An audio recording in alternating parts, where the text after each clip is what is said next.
Start किया। उसके बाद राजू यादव की तरफ से गाली गलौज और गलत भाषा का उपयोग करने लगा। इसके वजह से हम राजू यादव के प्रेशर की वजह से हमको रिजाइन मारना पड़ा। अच्छा, कौन राजू यादव कौन है? राजू यादव एरिया मैनेजर है सहरसा रीजन का एरिया मैनेजर है राजू यादव।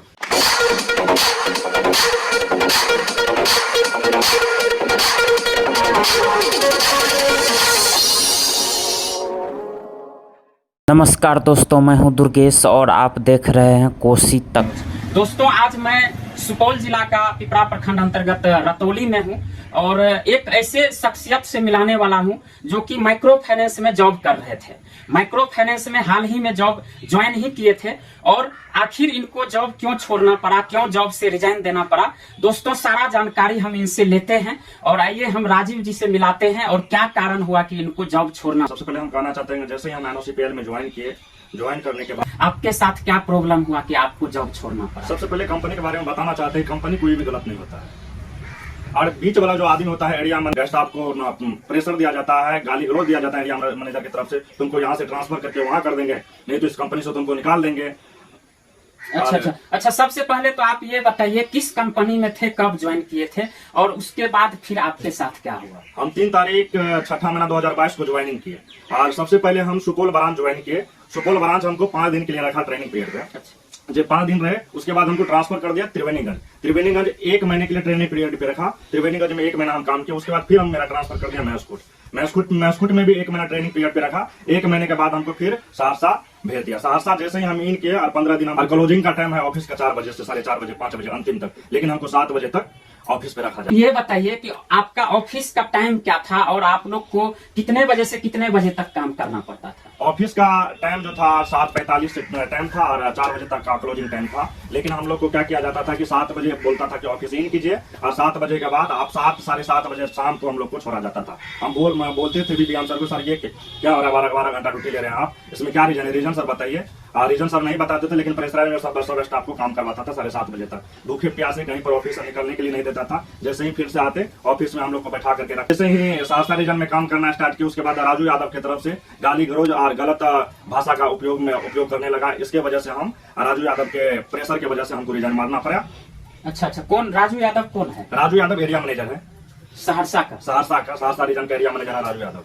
अच्छा, तो क्यों आखिर उसके चलते आप क्यों जॉब छोड़े? आपको तो वो जॉब नहीं दिया था ना, जॉब तो आपको कंपनी से मिली होगी। वो बोल रहा था कि इस कंपनी से तुमको निकाल देंगे और तुमको इस कंपनी में नहीं रखेंगे, तुम यहाँ से फिर ट्रांसफर के लिए हमको मुजफ्फरपुर भेज दिया। उसके बाद हमने आचार्य मैम को फोन किया, मीनाक्षी मैम को। मीनाक्षी मैम को लाइन पर लिए तो बोले कि ऐसा बात कि राजू यादव मेरे साथ गलत व्यवहार कर रहा है। तो बोला कि तुम ठहरो वहीं पर, हम बात करते। उसके बाद बात किया, जो राजू यादव से बात किया होगा, उसके बाद गाली गलौज दे करके हम 1 तारीख को जैसे ही सैलरी हम उसके बाद रिजाइन मार दिए। यानी कि आप ऊपर भी बात किए, HR डिपार्टमेंट में भी बात किए, लेकिन आपके बात को निगलेक्ट कर दिया गया। जी, निगलेक्ट कर दिया गया। तो टोटल आप जॉब किए ये बताइए। टोटल जॉब हम 2 महीना किए। 2 महीना में हमको लमसम में 4-5 बार ट्रांसफर किया गया। जब तक हम अस्थायी नहीं होते तब तक हम काम करके कैसे देते। अस्थायी नहीं किया, हम लोग को 5-6 बार ट्रांसफर कर दिया, जगह से ट्रांसफर हो रहा था।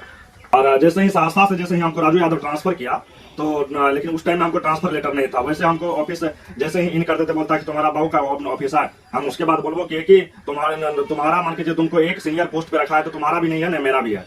तो हम बोले, इसके बाद HR डिपार्टमेंट में कॉल किए, बोले कि ठहरो। उसके बाद बात की, उसके बाद हमको मीनाक्षी मैम भी नहीं बताई इस चीज के बारे में जानकारी, हम मीनाक्षी मैम भी नहीं थी।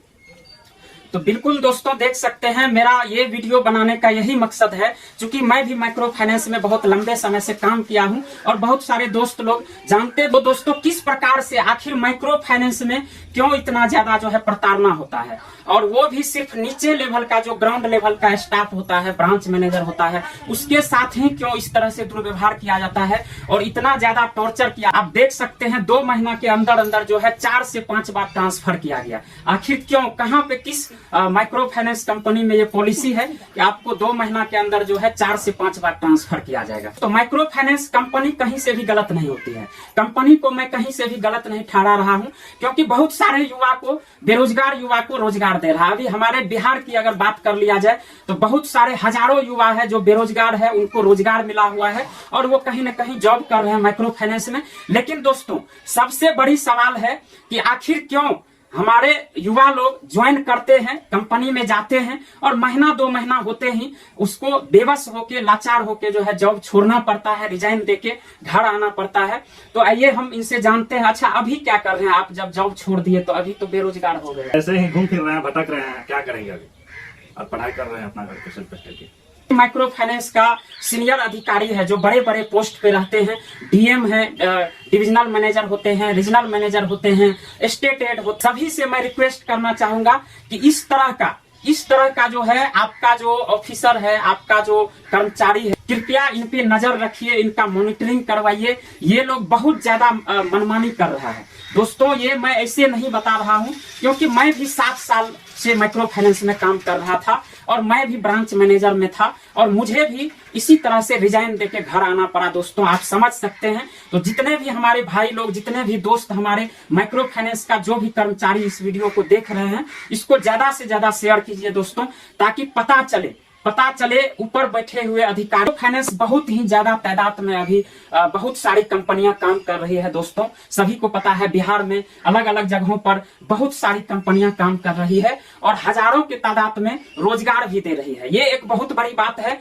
लेकिन दुख की बात यह है दोस्तों कि बहुत ज्यादा शोषण होता है। और जिस तरह से इन्होंने बताया कि 8:45 से 4:15 बजे का ऑफिस टाइम है, लेकिन इनको 7 बजे से शाम 7 बजे 8 बजे तक इनको काम कराया जाता है। और जहां तक मुझे पता चला है कि संडे को भी ब्रांच ओपन रहा। तो ये चीज बताइए कि आप जॉब जो है किसी के प्रेशर में छोड़े या अपने मर्जी से छोड़े? हम प्रेशर में छोड़े हैं, राजू यादव के प्रेशर में छोड़े हैं।